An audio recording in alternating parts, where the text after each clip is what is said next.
Bom dia, pessoal. Bom dia. Tudo bom? Então, como o Lobo comentou, eu sou a Paloma, sou contadora na Contabilizei. A minha missão hoje aqui é um pouco difícil, né? Falar de uma forma descomplicada para vocês sobre a contabilidade. A gente desvincula um pouco sobre a última palestra que vocês tiveram, que era sobre carreira em si. Aqui a ideia é falar um pouco sobre como seria esse início na jornada de engenheiro abrindo uma empresa, né? Como que é a parte tributária, como funciona, um pouco da parte burocrática dessa vida de empresário, né? A gente vai falar um pouquinho sobre algumas siglas, algumas alíquotas, não se assustem, né? Essa função de cuidar de tudo isso é do contador de vocês, então a ideia é que vocês consigam ter essa visão geral, como que funciona essa burocracia, né?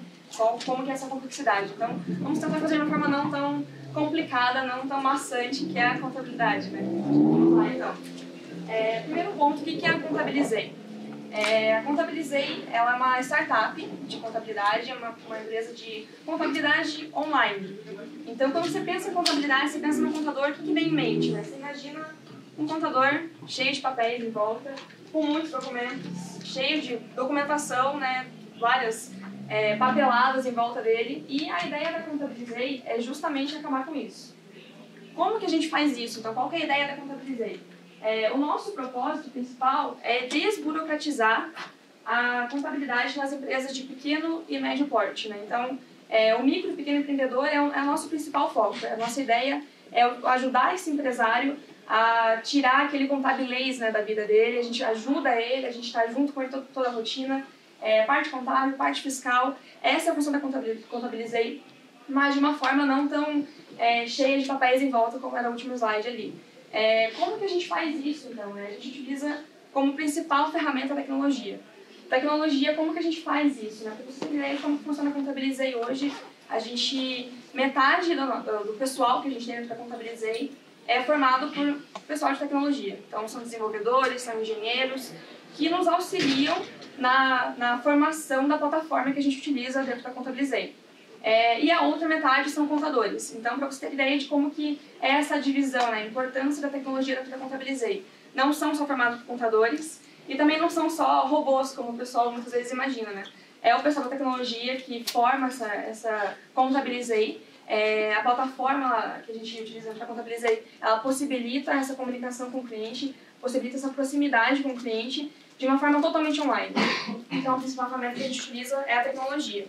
Junto com ela, a gente tem a contabilidade e formamos a contabilidade online. Então, a gente tem essa possibilidade de atender clientes de todo o Brasil, por exemplo, utilizando apenas a nossa plataforma. Então, a gente se comunica com clientes daqui do Sul, lá do Sudeste, do Nordeste, do Norte do Brasil, apenas com a nossa plataforma. Então, é uma forma muito mais fácil da gente ter essa proximidade, é uma forma muito mais universal da gente conseguir falar sobre contabilidade e se aproximar do empresário. Então, esse é o segredo da Contabilizei, basicamente, né? Então, com a contabilidade online, junto com os guardiões, que eu já vou explicar quem são os guardiões, a gente tem a Contabilizei. E quem são os guardiões? Então, como eu comentei antes, metade das pessoas que entendem para Contabilizei são engenheiros, são desenvolvedores, e a outra metade são contadores. Hoje, então, dentro da Contabilizei, a gente tem mais de 250 guardiões. Todo mundo que faz parte da Contabilizei, a gente se nomeia como guardião. Então, nós somos guardiões da cultura da Contabilizei, somos guardiões do empresário, somos guardiões da contabilidade. Cada pessoa dentro da Contabilizei se nomeia guardião. Então, só para vocês terem uma visão geral de como que funciona a Contabilizei hoje, qual a ideia da Contabilizei e qual é o nosso propósito. Beleza? Mas vamos ao que interessa, né, que foi a ideia, o Romulo me chamou aqui para a gente falar um pouquinho sobre a engenharia e a contabilidade, né? Falar um pouquinho sobre como que esse início, como que vocês podem estar atuando, pensando na abertura de uma empresa para vocês. Quais são as possibilidades, como vai ser a tributação nesses casos. Então, uma maneira bem resumida para vocês conseguirem ter essa visão geral de como que funcionaria, tá? Primeiro, nas formas de atuação, para vocês terem uma visão de como funciona.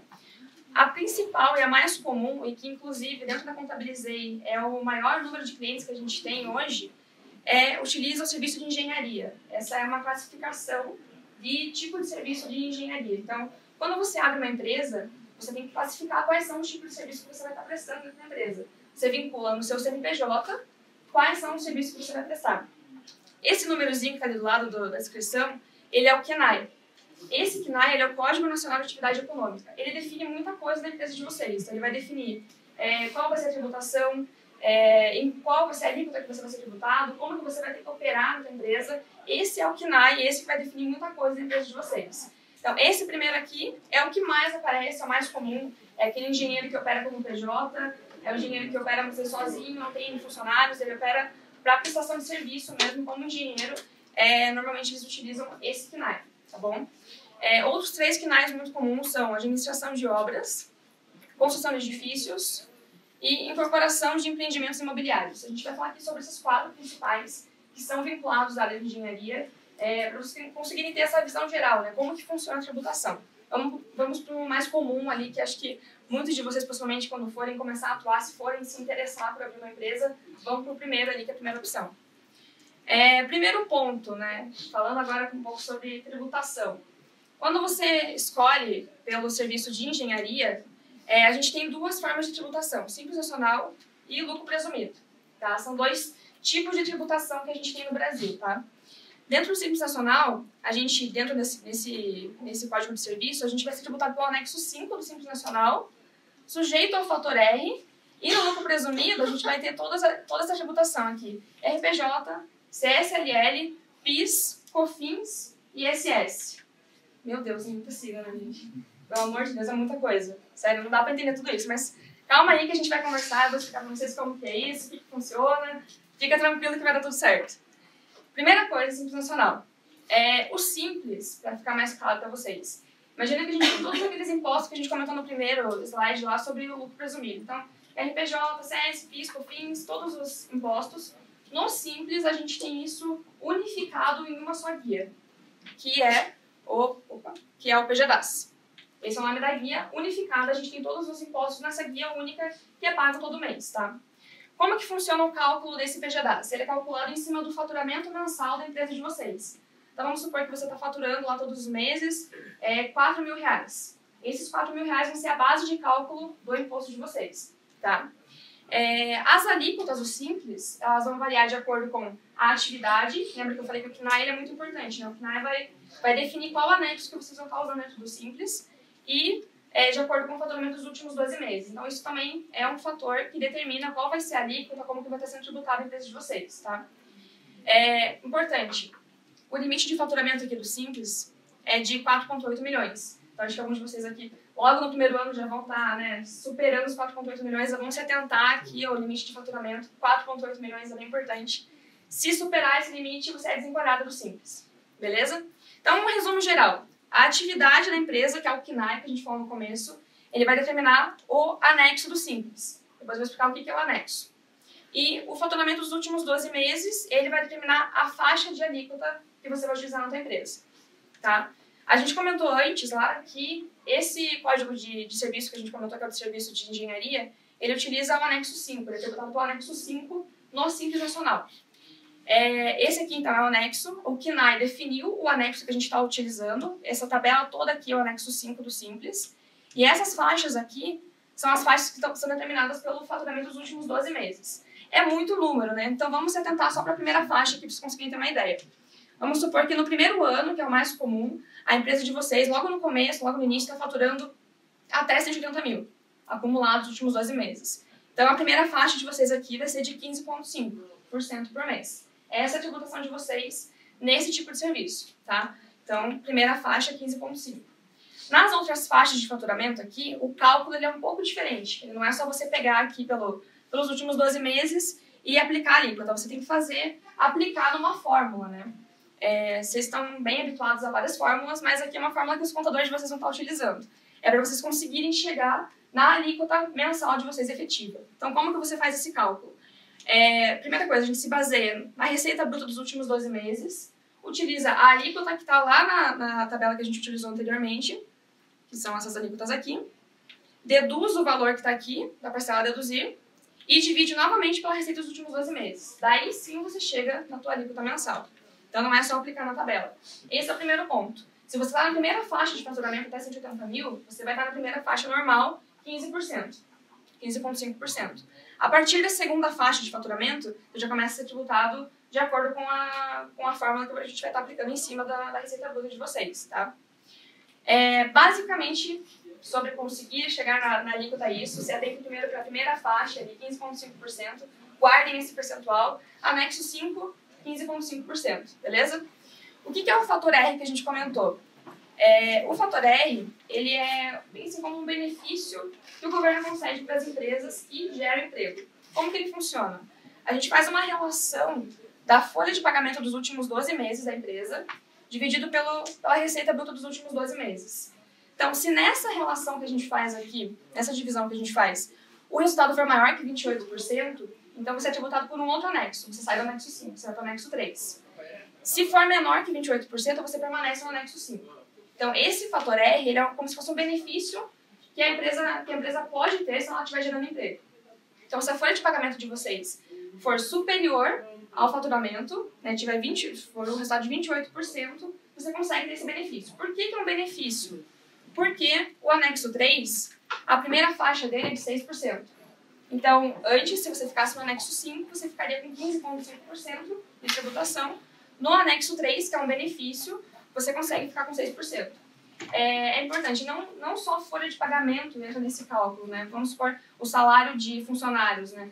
Mas também entra o salário de sócios, que seria o Prolabore. Então, a empresa só tem você e você quer ter esse benefício, quer ter o fator R superior a 28%, você pode também aplicar esse valor, né, esse saldo de folha de pagamento em cima do Prolabore de vocês. Então, vocês conseguem ter esse benefício fiscal aí do fator R. Beleza, pessoas? Conseguiram entender essa diferença do fator R pro anexo 5 pro anexo 3, né? São diferenças que é um benefício fiscal para quem está gerando emprego, para quem tem essa movimentação de folha de pagamento, tá? Lucro presumido, que foi outro que a gente comentou.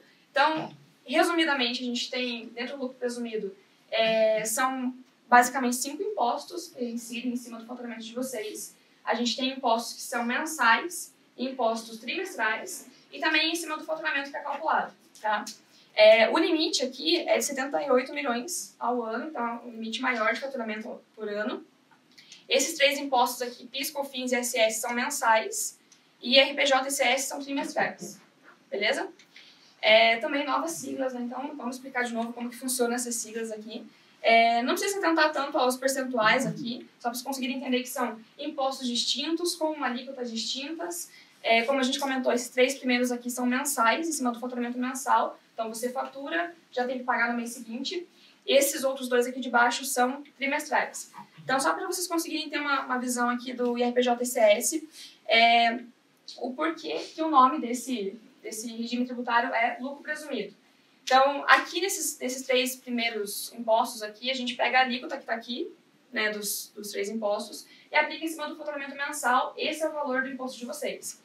Nesses 2 aqui, é isso que vai definir o nome do regime tributário, lucro presumido, né? Porque a gente não aplica simplesmente aqui 15% do IRPJ e 9% da CS em cima do faturamento. A gente primeiro tem uma presunção disso, né? A gente faz uma presunção da base de cálculo do imposto. Então, esses 2 impostos aqui são os que dão o nome ao regime tributário, que é o IRPJ e CSLL. Ele dá o nome do regime de lucro presumido. Beleza?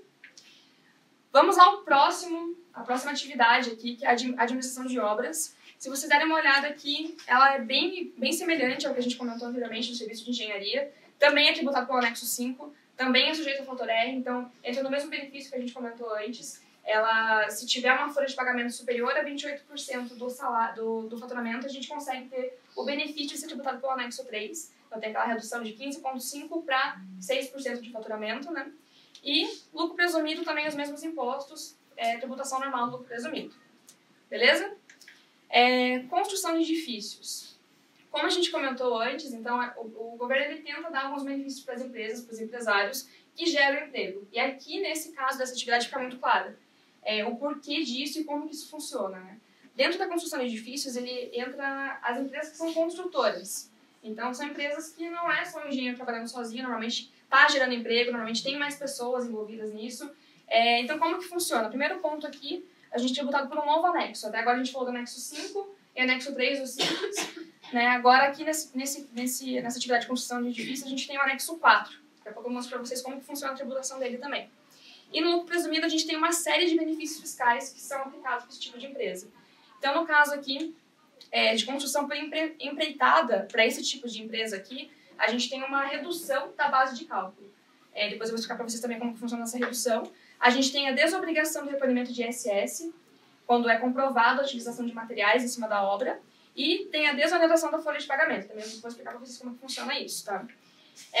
No anexo 4, então, como eu comentei antes, esse aqui fica muito claro o porquê desse benefício, porque a primeira faixa de tributação é 4,5%. Então, aquele benefício de empresas que estão gerando emprego, empresas que têm essa questão de social mesmo, a gente tem esse benefício aqui. Antes a gente tinha 15,5% no anexo 5, 6% no anexo 3, e aqui no anexo 4, que é no caso de construtora, a gente tem 4,5%. Então, reduz ainda mais a tributação, tá? No lucro presumido, então, a gente comentou do benefício fiscal da redução do percentual de presunção. Então, lá no começo a gente falou lá do CSLL e do IRPJ, né? A gente tem a presunção de 32% em cima do faturamento para conseguir chegar na base de cálculo do imposto. Quando a gente tem essa atividade aqui de construtora, a gente tem uma redução nessa base de cálculo. Ela vai de 32 para 12, no caso do ACS, e de 32 para 8, no caso do IRPJ. Então, tem uma redução bem grande na base de cálculo. Esse é um incentivo também para as empresas que estão utilizando esse tipo de atividade de construção civil, tá? Como que funciona a desoneração da folha de pagamento? Então, como que é no geral, né? As empresas, no geral, que estão gerando emprego, como que funciona a tributação da previdência social em cima disso? Não é só aqueles 11% que estão lá no Olerite, que estão no RPA, enfim, que é a tributação que a empresa está pagando. A gente tem mais 20% em cima disso que a empresa paga. É o INSS patronal, que a gente chama, a empresa que paga esses 20%. No caso aqui, as empresas elas têm a opção de estar optando pela desoneração da folha. Como que funciona isso? Ao invés de pagar 20% em cima da folha de pagamento, a empresa paga 4,5% em cima do faturamento dela. Então, vamos supor que a empresa não está faturando, só que ela tem funcionários para estar pagando o salário deles. Se ela não tivesse optando pela desoneração da folha, ela teria que pagar os 20% mesmo não tendo faturamento. No caso, se ela opta pela desoneração da folha, ela só vai pagar o imposto quando ela tem faturamento. E só 4,5%, não os 20% como seria o normal. Então, também é um benefício. Esse aqui é um benefício que é muito utilizado na empresa de construção civil, é o que o governo está tentando dar esse incentivo para as empresas de construção civil. O ponto é que ele só vale até o final do ano que vem, até o final de 2020. E até o momento não foi nada mais, foi conversado sobre isso no Congresso, não teve mais nenhuma votação sobre isso. E até o momento agora a gente tem a previsão de que até dezembro do ano que vem ele encerra, esse benefício ele para de existir e as empresas elas podem continuar utilizando durante esse ano de 2019 até o final do ano que vem. Depois disso ele deixa de existir. Então é bom continuar acompanhando aí as votações do Congresso para ver como está sendo falado sobre isso. É muito importante, é um benefício que é muito utilizado pelas empresas de construção civil. Outras empresas também utilizam esse benefício. Então, a partir do momento que isso parar de existir, muitas empresas com certeza vão quebrar, né? A gente sabe que o nosso país não está na melhor situação nesse momento. Então, é um assunto aqui que, apesar de não ter sido conversado até agora dentro do Congresso, deveria já ter sido discutido, deveria ter sido levantado já, e ano que vem encerra. Né? Beleza, pessoal? Muita coisa, né? Muita coisa tributária. Vai dar tudo certo, fiquem tranquilos. Sobre incorporação de empreendimentos. A gente tem essa atividade de incorporação de empreendimentos, a única que a gente conversou até agora, que não se aplica ao Simples Nacional em cima dela. Então, ela não pode ser tributada pelo Simples Nacional, ela só pode ser tributada pelo lucro presumido. Dentro do lucro presumido, a gente também tem alguns benefícios em cima dela, que é a redução da base de cálculo, também como a gente comentou antes, do RPJ e CS. Antes a gente comentou que seria só em casos específicos, né, que teria uma redução de base de cálculo.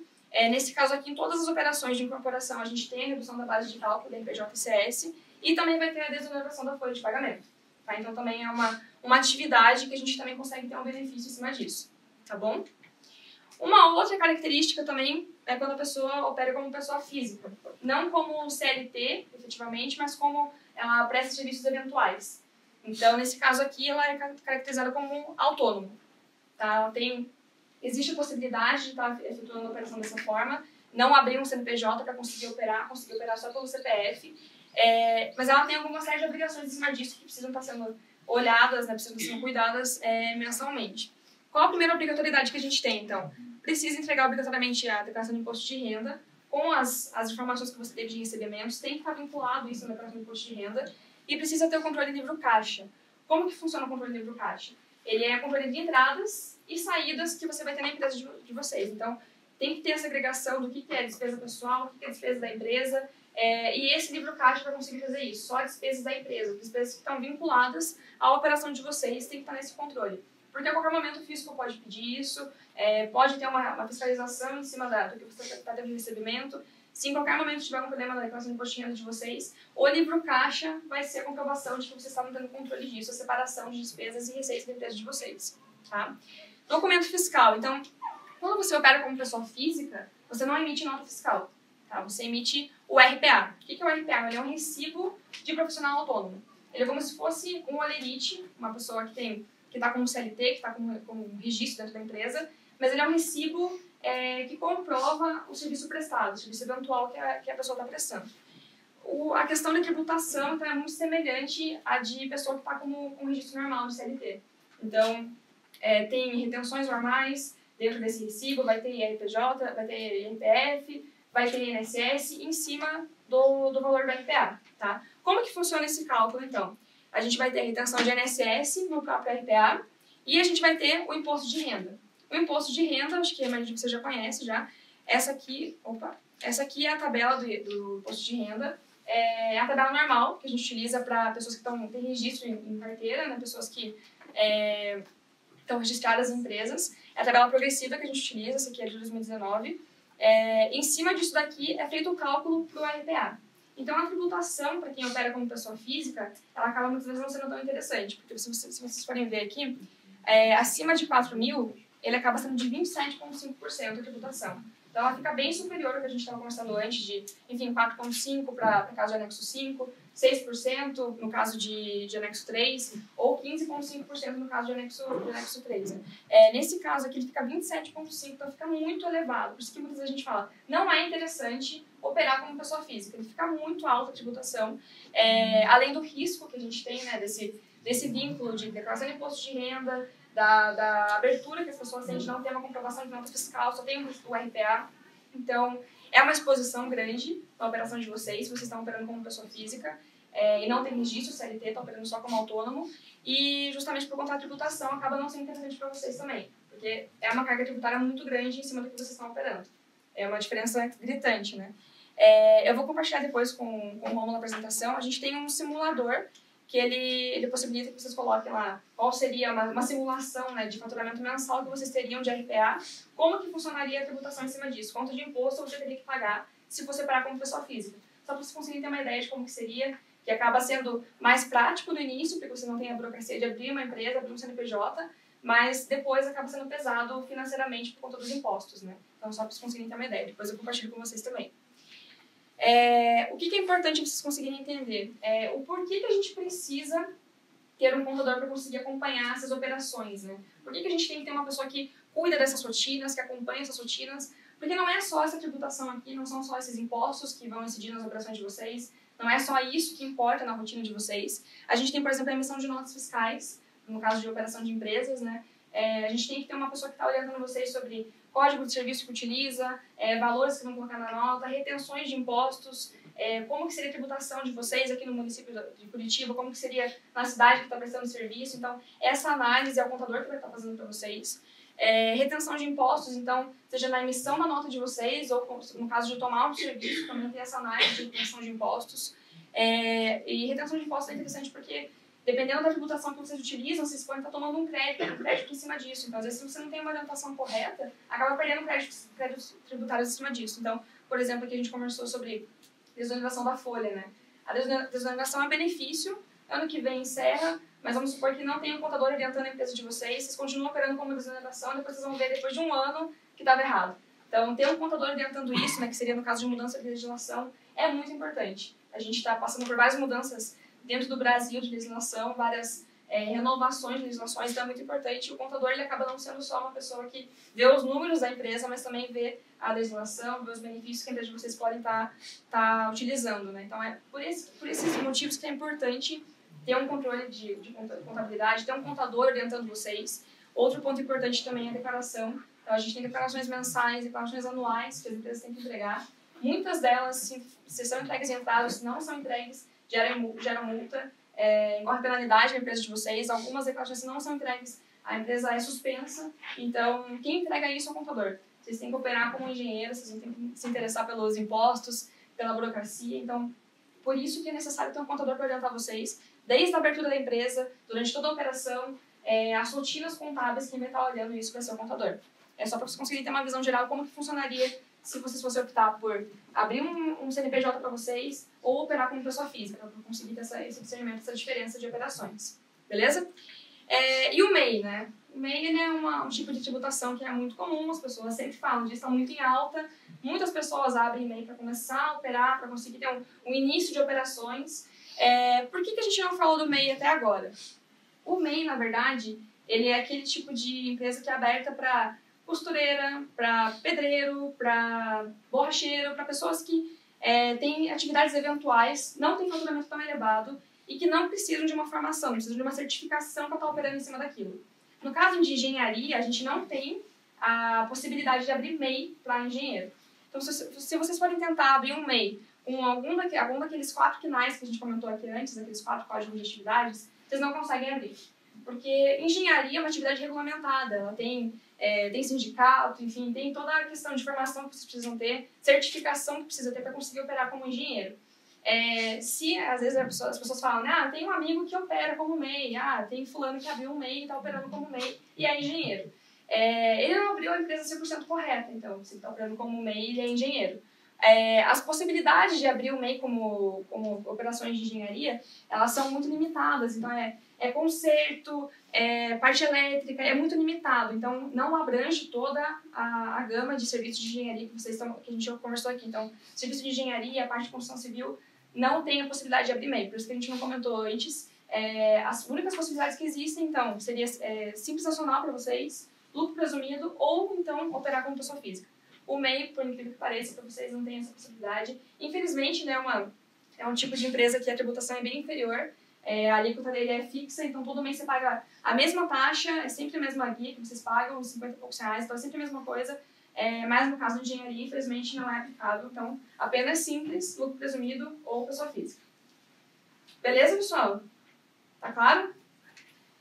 É isso, pessoal. Espero que vocês tenham entendido, né, essa visão geral de contabilidade para a engenharia. Como eu falei, é muita coisa, muitas siglas, muitas alíquotas, muitas coisas muito específicas de contabilês, né, que a gente fala. Por isso que eu falo que se vocês tiverem o interesse de começar a empreender como engenheiros, de abrir um CNPJ, busquem a orientação de um contador. É necessário isso desde o início da empresa de vocês para conseguirem ver qual o melhor KNAI, o que vai se aplicar melhor para a empresa de vocês. Justamente por conta da carga tributária que existe em cima das empresas hoje. Então, verificar melhor cenário, verificar melhor atividade, a melhor forma de atuação para vocês é muito importante. E, de novo, né, existe a possibilidade de operar como pessoa física, porém, e no início é muito fácil, porque não precisa abrir CNPJ, porém, depois de algum tempo você começa a sentir isso no bolso com a carga tributária que acaba sofrendo. Né? Eu vou deixar meu contato aqui para vocês, se vocês quiserem mandar algum e-mail, tiver alguma dúvida sobre contabilidade para engenheiros, aí se tiverem alguma dúvida específica. Se tiver alguma pergunta também, podem ficar à vontade. Como que funciona na Contabilizei para abrir uma empresa? Para abrir uma empresa. Então, como eu comentei antes, o mais comum, o que não é mais comum que a gente tem dentro da Contabilizei é o primeiro que a gente conversou, que é o serviço de engenharia. A maior parte da nossa base de engenheiros utiliza esse KNAI porque é um KNAI que as pessoas utilizam quando são PJ, elas não têm funcionários, elas querem começar a operar apenas como engenheiro, sem ter nenhuma pessoa auxiliando, né, mas para prestar serviço para outras empresas. Para abertura de empresa na Contabilizei, como a gente comentou antes, é tudo online, então a gente tem o nosso site. Se vocês entrarem no site, vocês começam a ter o atendimento pelo nosso bot, né, o nosso chat. Todo ele vai começar a vincular vocês para a nossa área de operações. Nosso time começa a atender vocês lá dentro também, então vocês começam a atender lá. Quero abrir uma empresa de engenharia, então a gente já começa a atender vocês para esse tipo de perfil. A gente tem pessoas específicas para conseguir atender vocês lá dentro na abertura de empresas. Todo o atendimento é online, como eu conversei, a gente tem nosso chat, tem nossos atendimentos e nosso time, se for necessário, a gente entra em contato com vocês por telefone, né? Isso é um diferencial, uma coisa diferente que a gente tem do contador convencional. A gente não tem um telefone de atendimento lá, então vocês conseguem ligar pra gente, mas a gente pode ligar pra vocês. Então, se for necessário, a gente liga pra vocês. Atendimento de chamados, então, totalmente pelo site. Se alguém tiver interesse de abrir uma empresa com a gente também, entre no site, dê uma olhada lá. Tem aqui o QR Code do nosso site também. Dê uma olhada como funciona a abertura de empresas, como está esse cenário. É totalmente online e o suporte é totalmente feito pelo nosso time. É bem tranquilo, fiquem tranquilos com isso, que vocês não precisam entender nada de alíquotas e quinais para conseguir abrir empresa. Isso a gente consegue fazer para vocês por lá. Uhum. Cada KNAI ele tem uma hub de atuação mais específico. Né? Isso. Se eu quiser ter mais no hub, eu consigo juntar esses KNAIs ou eu tenho que abrir 2 CNPJs? Não, você consegue. O que acontece? Você consegue colocar um KNAI como atividade principal, vamos supor, serviço de engenharia, que é o principal para você, e consegue segregar novos KNAIs. Essa análise também nosso time consegue fazer. Tem KNAIs que às vezes não se casam, né, não se conversam, não pode ter na mesma empresa, ou às vezes é impeditivo de alguma tributação, por exemplo, incorporação. Se você for abrir uma empresa que tem esse KNAI no meio, você não consegue se incorporar no Simples Nacional. Então, fazer essa análise, nosso time consegue fazer também. Mas não é restrito você abrir uma empresa com só um KNAI. Você consegue colocar vários juntos. Não. Diga. Eu fiquei em dúvida um pouco em relação ao conceito do RPA e dos CLTs. Uhum. Na empresa que eu estagio, muitos engenheiros são contratados como CLT e outros como RPA. Tá. Qual que é a vantagem para a empresa fazendo isso? Uhum. E se isso é interessante para o funcionário também? Então, para a empresa, acaba não tendo um vínculo empregatício, né? Uma série de benefícios como vale alimentação, vale transporte, a empresa acaba não pagando, ou o próprio plano de saúde. Não tem esse vínculo, é como se fosse uma empresa prestadora, você tomou um serviço de conserto de uma janela que quebrou na sua casa. É uma pessoa que foi uma vez só lá e fez esse conserto para você. No caso de CLT, a empresa tem que começar a pagar todos os benefícios para a empresa também, ela cria um vínculo com ela, né? Então, ela precisa pagar férias, precisa pagar 13º, são vários outros benefícios que são vinculados para isso. Então, para a empresa é muito interessante. Para a pessoa física que está operando dessa forma, como a gente comentou aqui, acaba não sendo tão interessante, por conta da carga tributária que você sofre. Então, se for para você operar, para prestar serviço convencional, assim, às vezes, para uma pessoa esporádico, para algumas pessoas, abre o CNPJ, por conta da tributação. Não é interessante para quem opera só como pessoa física emitir o RPA, por conta dos 27%, né? No geral, se você for operar como engenheiro, acho que a grande parte aqui vai entrar como a última faixa, que é os 27%. Então, é uma alíquota muito alta. Para a empresa é interessante, mas se a empresa está contratando um funcionário como RPA, ele pode também contratar uma pessoa que emite nota fiscal. Acaba sendo ainda mais interessante para ela. Mais alguém, pessoal? Queria saber um pouco mais sobre a MP que o Bolsonaro assinou no último projeto de startups. Não estamos nessa parte, não. Que facilitou a abertura. Mas é mais para startups, né? A gente não opera com abertura de startups. Dentro da Contabilizei, o que a gente faz? A gente opera com empresas de pequeno e médio porte, pequeno empreendedor, então, pessoas que estão começando com PJ, pessoas que às vezes nem têm funcionários, então a gente não faz aberturas de startups. Nós somos uma startup, mas não operamos com aberturas de startups. Como é que é a questão da responsabilidade técnica? Numa empresa de engenharia, eu como engenheiro dessa empresa, eu sou obrigado a ser um CLT dessa empresa? Ou eu posso ser um RPA, por exemplo, e assinar o projeto da mesma forma? Você está prestando serviço para uma outra empresa? Digamos que eu sou interno de uma empresa de projetos, né? Sou interno daquela empresa de projetos, só que a minha contratação daquela empresa não é necessariamente um CLT. Eu posso ser um RPA ali dentro. Eu posso assinar projetos em nome da empresa? Pode. O que dá para fazer nesse caso, para conseguir formalizar toda a relação que vocês têm, é um contrato. Um contrato de prestação de serviço. Então, você confirma no contrato que você está sendo um responsável técnico pela empresa, não apenas um prestador de serviço para eles. Então, o contrato vai ser a formalização que vocês têm. Eu posso fazer isso como RPA? Pode. Mais alguém, pessoal?